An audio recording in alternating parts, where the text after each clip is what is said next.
Yon, good day mga tol. Alam nyo na kung sino to. JD nga pala. At ito, muli akong nagbabalik sa Misaranay Road. Nandito na nga ako mga tol sa Misaranay Road at habang sineset up ko nga dito ang munting kapiyan na The Coffee Trip, meron nga agad umorder sa akin. At ang unang order nga sa akin dito sa aking pagbabalik ay salted caramel. Agad na akong nagtimpla para ihasik muli ang lasa ng kape ko dito. Ha, ha, ha. Tama mo. Thank you po. Tamang patugtog na nga ako dito mga tol. At ito nga ang setup ko dito. Gamit ko ang gravel bike ko na si Greeny. Tamang food trip nga muna ako dito kila tropa mga tol. Dito nga ako nakapwesto sa tapat nila nung gamit ko pa yung Japan bike. At ayan nga yung setup ko nun. Ngayon gumilid nga lang ako mga tol dahil nga merong nakaparadang motor. At ito tamang food trip na naman ulit ako ng fishbowl dito. Talagang gugutumin ka dahil naman sa dami ng kakainan mo. Tas ito habang waiting nga ako ng customer, may dumating nga at dati na rin silang bumili sa akin. Ang lagi ngang ino-order noon sa akin ni ate ay Spanish. Na-miss niya daw yung timpla ko. Ang tagal ko rin kasing nawala dito at hindi nakapagtinda sa Misaranay Road.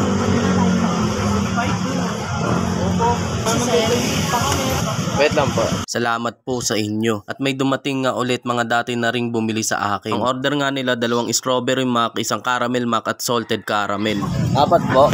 Yes. 2 strawberry. Okay. Kape, ano yan? Kahit naka-styro lang. Everyday? Hindi naman, everyday? 8 quarters naman. 12 cards. Oo, doon kami tinusok-tusok. Ito po yung salted Caramel. opo. Tapos ito yung caramel. Wait lang po yung 2 strawberry Ay, po niya dati dalawa lang. Oo.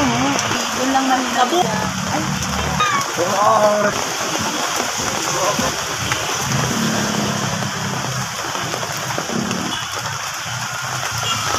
Silent pa na lang, Mac. Hindi na lang pa dito talaga sa sarado. Grabe naman yung lahat of love events na yan. Ito po yun. Ay, Kuya. Thank you. Thank you po. Ate, thank you po. Thank you. Kaya, thank you po.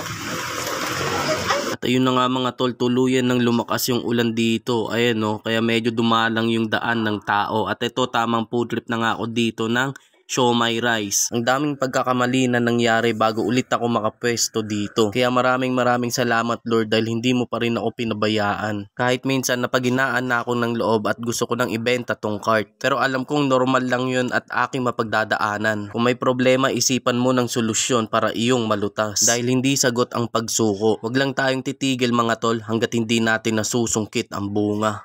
Hanggang sa muli. Whoop whoop!